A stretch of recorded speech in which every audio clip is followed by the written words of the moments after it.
Hey guys, it's me PYR Kadir. So நான் கிட்டத்தட்ட வந்து என்னோட யூடியூப் சேனலில் 122 வீடியோ வந்து நான் அப்லோட் பண்ணியிருக்கேன். அந்த 122 வீடியோவோட இன்னைக்கு பண்ணுற வீடியோ தான் வந்து ஒன் ஆஃப் த மோஸ்ட் இம்பார்ட்டண்டான வீடியோ அப்படின்னு சொல்லுவேன். ஏன்னா வந்து இந்த ஒரு வீடியோ வந்து 18 வயசுக்கு கீழே உள்ளவங்களும் பார்க்கணும், 18 வயசுக்கு மேலே உள்ளவங்களும் பார்க்கணும், ஆணாக இருந்தாலும் பார்க்கணும், பெண்ணாக இருந்தாலும் பார்க்கணும், திருநங்கையாக இருந்தாலும் பார்க்கணும், யாராக இருந்தாலுமே இந்த ஒரு வீடியோ வந்து பார்த்தே ஆகணும். ஏன்னா இது வந்து ஒரு என்டர்டைன்மெண்ட் வீடியோ கிடையாது, இது வந்து எல்லாருமே பார்க்கக்கூடிய ஒரு இம்பார்ட்டண்டான ஒரு விஷயம். ஸோ இதை வந்து எல்லாருமே பார்த்தே ஆகணும் இந்த ஒரு வீடியோவை. ஸோ அதனால் ஸ்டார்டிங்லேருந்து எண்டிங் வரைக்குமே நீங்கள் வந்து ஸ்கிப் பண்ணாமல் பாருங்கள். அதுக்கு முன்னாடி PYR Kadir சேனலுக்கு சப்ஸ்கிரைப் பண்ணலைன்னா சப்ஸ்கிரைப் பண்ணிக்கங்க. அப்படியே பக்கத்தில் இருக்க பெல் ஐக்கானமே கிளிக் பண்ணிக்கேன். அப்போ தான் நான் பண்ணுற ஒவ்வொரு வீடியோவுமே வந்து உங்களை வந்து சேரும். ஸோ ஒரு நாடு இருக்குது, அந்த நாடோட வளர்ச்சி வந்து எக்கனாமிக்கல் படியாக இருந்தாலும் சரி, எதுபடியாக இருந்தாலுமே அது அந்த அளவுக்கு ரொம்ப அதிகமாக இருக்குன்னா அந்த நாட்டுடைய மக்கள்கள் ஒரு பக்கமாக இருந்தாலும் அதுக்கு அதிகாரத்தில் இருக்கிறவங்க தான் வந்து முக்கியமாக. ஸோ அவங்க வந்து கொண்டு வர ஸ்கீம்ஸாக இருக்கட்டும், அவங்க கொண்டு வர சட்ட திருத்தமாக இருக்கட்டும், ஸோ அது மூலயமா தான் வந்து ஒரு நாட்டோடைய எக்கனாமிக்கலாக இருந்தாலும் சரி, ஒரு நாடு வந்து வேர்ல்டு லெவல், அதாவது டாப் லிஸ்ட்டில் பணக்கார நாடு, அப்புறம் குடியரசான நாடு, பெஸ்ட்டு கண்ட்ரி அப்படிங்கிற ஒரு பேர் கொண்டு வர்றது வந்து அதிகாரத்தில் இருக்கவங்க மூலியமாக தான் கொண்டு வர முடியும். இங்கே நம்ம ஊரில் எல்லாருமே வந்து ஒரு அரசியல் அப்படிங்கிறது வந்து அதிகமாக வந்து பார்க்கக்கூடிய ஒரு விஷயமா இருக்க மாட்டாங்க. எப்படி சொல்கிறது, ஒரு 100% இருக்குன்னா அந்த 100%ல் வந்து 50% தான் பார்க்கக்கூடிய ஒரு இம்பார்ட்டன்ட் கொடுக்கக்கூடியவங்களா இருப்பாங்க. பாக்கி 50% வந்து அந்த அளவுக்கு ஒரு இம்பார்ட்டன்ட் கொடுக்க மாட்டாங்க. ஸோ அரசியல் அப்படிங்கிறதுனா அரசு எந்த அளவுக்கு இயங்கிக்கிட்டு இருக்கு அப்படிங்கிறத வந்து காட்டுற ஒரு விதம் தான். அதை வச்சு தெரிஞ்சுக்கிற ஒரு நியூஸ் தான் வந்து, அதை தெரிஞ்சுக்கிற ஒரு விதம் தான் அரசியல். ஸோ இந்த அரசியல் அப்படிங்கிறது வந்து ரொம்ப ரொம்ப ஒரு இம்பார்ட்டண்டான ஒன்று, அரசு இயங்கக்கூடிய ஒரு விஷயம்தான். இப்போ வந்து நம்ம தமிழ்நாட்டை பார்த்துக்கிட்டோம்னா நிறைய பேர் வந்து நிறைய ஸ்கீம்ஸ் வந்து கொண்டு வந்துருக்காங்க. அதனால வந்து நிறைய நல்லது கூட நடந்திருக்கு. ஸோ காமராஜர் கொண்டு வந்த மதிய உணவு திட்டமாக இருக்கட்டும், அப்புறம் வந்து எம்ஜிஆர் கொண்டு வந்த சத்துணவு திட்டமாக இருக்கட்டும், கலைஞர் கொண்டு வந்த சமத்துவபுரம் திட்டமாக இருக்கட்டும், ஜெயலலிதா அவர்கள் கொண்டு வந்த அம்மா உணவாக இருக்கட்டும். ஸோ அம்மா உணவகம்லாம் வந்து one of the best scheme அப்படின்னு சொல்லலாம். ஏன்னா வந்து சத்துணவு திட்டம், மதிய உணவு திட்டம், இது வந்து ரொம்ப அதுவுமே வந்து ரொம்ப ரொம்ப முக்கியமான ஒரு ஸ்கீம்ஸு. அங்கே வந்து ஸ்கூல் படிக்கிறவங்க தான் வந்து, ஸ்கூல் படிக்கிற குழந்தைங்க தான் வந்து சாப்பிட்டாங்க. ஸோ சாப்பாடே கிடைக்காத ஒரு குடும்பத்தில் இருக்காங்கன்னா, ரொம்ப ஒரு பஞ்சத்தில் இருக்க அந்த குடும்பத்தோடைய குழந்தைங்க படிக்கிறதுக்கு அவங்க வந்து சாப்பாடுக்காகயாச்சும் ஸ்கூலுக்கு வந்து கல்வி கற்றுப்பாங்க. ஸோ சாப்பாடு கிடைக்கிறது கற்றுப்பாங்க, ஸ்கூலுக்கு வராங்க பட்டினியாக இருக்கக்கூடாது அப்படிங்கிறதுக்காக கொண்டு வந்தது அந்த மதிய உணவு திட்டம், சத்துணவு திட்டம். ஆனால் அந்த குழந்தைங்களோட அம்மா அப்பா வந்து அவங்களுமே வந்து கஷ்டப்பட்டுட்டு இருப்பாங்க.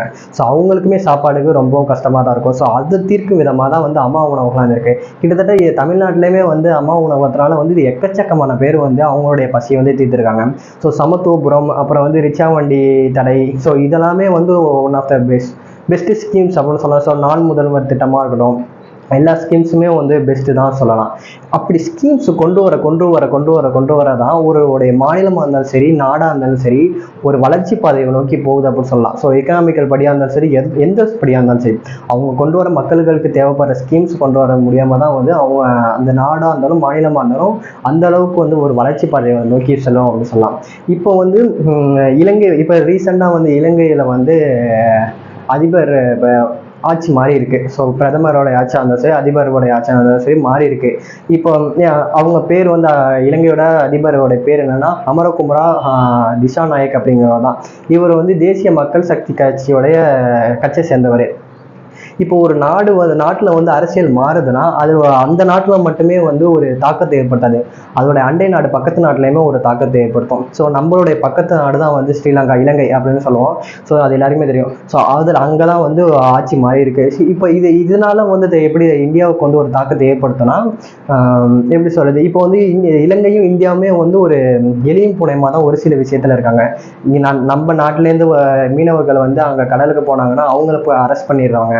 ஸோ அதனால வந்து நிறைய பிரச்சனைகள், அது போன்ற பிரச்சனைகள்லாம் நடந்துட்டு இருக்கு. ஸோ இப்போ வந்து இப்போ போன அதிகாரத்தில் உள்ளவங்களே மறுபடியும் அந்த அதிகாரம் இருந்தாங்கன்னா எப்போதும் போல தான் இருக்கும், இதனால் வந்து எந்த ஒரு மாற்றமே ஏற்படாது அப்படின்னு நம்ம நினைப்போம்.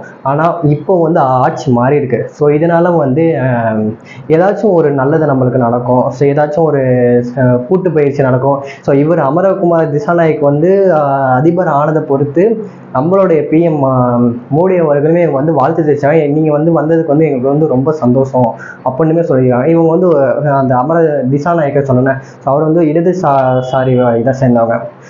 ஸோ இந்த அளவுக்கு ஏன் அப்படி வந்து இவங்க அதிபர் ஆனதுக்கு ஏன் பிரதமர் அவர்கள் வந்து சொல்லியிருக்காங்க, வாழ்த்து தெரிவிச்சிருக்காங்கன்னா, ஏன்னா கூட்டு பயிற்சிகள், அதுக்கப்புறமா வந்து ஒரு நிறைய இதெல்லாம் வந்து ஸ்கீம்ஸ் எல்லாம் கொண்டு வரலாம், நிறையா வந்து அவங்க அக்ரிமெண்ட்லாம் போடலாம். அந்த அக்ரிமெண்ட்னால நம்மளுடைய நாடுமே, நம்ம நாட்டு மக்களுமே வந்து பயனடைவாங்க, அவங்க அந்த நம்ம நாட்டு மக்களுமே பயனடைவாங்க.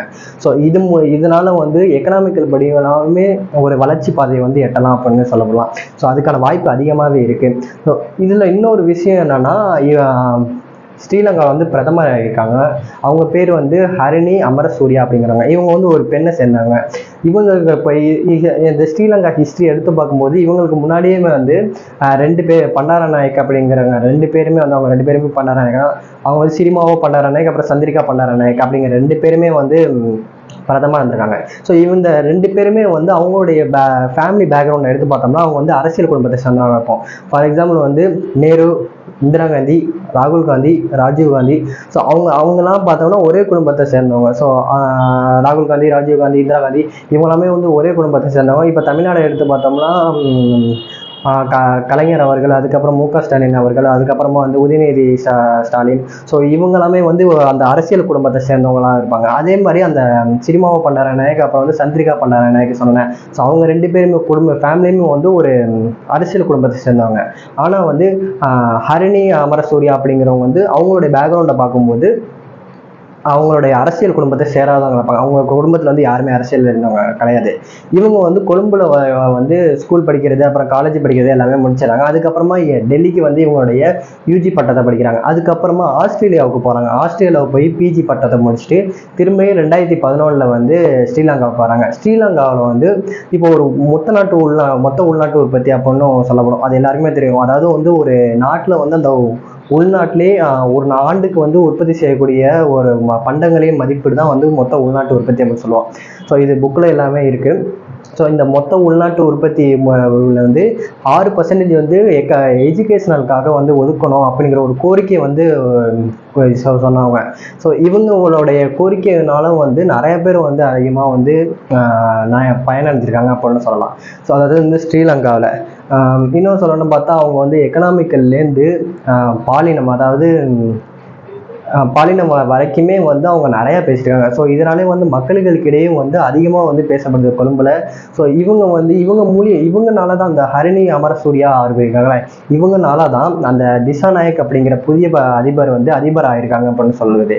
இவங்கனால தான் இவங்களே ஆயிருக்காங்க. எப்படின்னா இவங்க வந்து கிட்டத்தட்ட வந்து இவங்க பிரச்சாரத்துக்காக வந்து 1 கிலோமீட்டர்ல 2 கிலோமீட்டர்ல 12,500 கிலோமீட்டர் வந்து சுற்றுப்பயணம் மேற்கொண்டிருக்காங்க. எல்லா கிராமங்களுக்கும் போய் ஓட்டு கேட்டிருக்காங்க. ஸோ இவங்களுக்கு வந்து நல்லதுமே பண்ணியிருந்திருக்காங்க. ஸோ இப்பெல்லாம் பண்ணதுனால தான் வந்து, அதாவது வந்து திசாநாயக்குக்காக இந்த ஹரிணி அமரசூரியா வந்து ரொம்பவே ஹெல்ப் பண்ணியிருக்காங்க. ஸோ இது மூலியமாக தான் வந்து இவங்க இந்த திசாநாயக் வந்து அதிபர் ஆயிருக்காங்க. ஸோ இவங்க அதிபர் ஆனதும் இது ஹரிணி அமரசூரியா வந்து பிரதமர் ஆனதுமே வந்து இந்தியா பக்கத்து நாடான நம்மளுக்கு வந்து ஒரு நல்ல ஒரு தாக்கத்தை ஏற்படுத்தலாம். ஏன்னா வந்து அவங்க கூட்டு பயிற்சி ஏதோ ஒரு அக்ரிமெண்ட்டோ ஏதோ ஒரு ஸ்கீம்ஸோ, இப்போ வந்து நம்ம நாட்டிலேருந்து அவங்க வந்து இதுக்கு போகிறாங்க, கடலுக்கு மீன் பிடிக்க போகிறாங்க இந்திய பெருங்கடலில். ஸோ அப்படி போகும்போது அதில் வந்து ஒரு நேவிக்கு மூலயமா ஒரு அக்ரிமெண்ட் போட்டாங்கன்னா, இந்த டேட்டில் வந்து நீங்கள் மீன் பிடிச்சிக்கோங்க, இந்த டேட்டில் வந்து நாங்கள் மீன் பிடிச்சிக்கிறோம், இல்லை ஏதோ ஒரு அக்ரிமெண்ட் அது போட்டாங்கன்னா நம்ம நாடுக்குமே வந்து எக்கனாமிக்கல் படி அவங்க ஒரு வளர்ச்சி பாதையை நோக்கி போகும், அவங்க நாடுமே வந்து வளர்ச்சி பாதையை நோக்கி போகும்.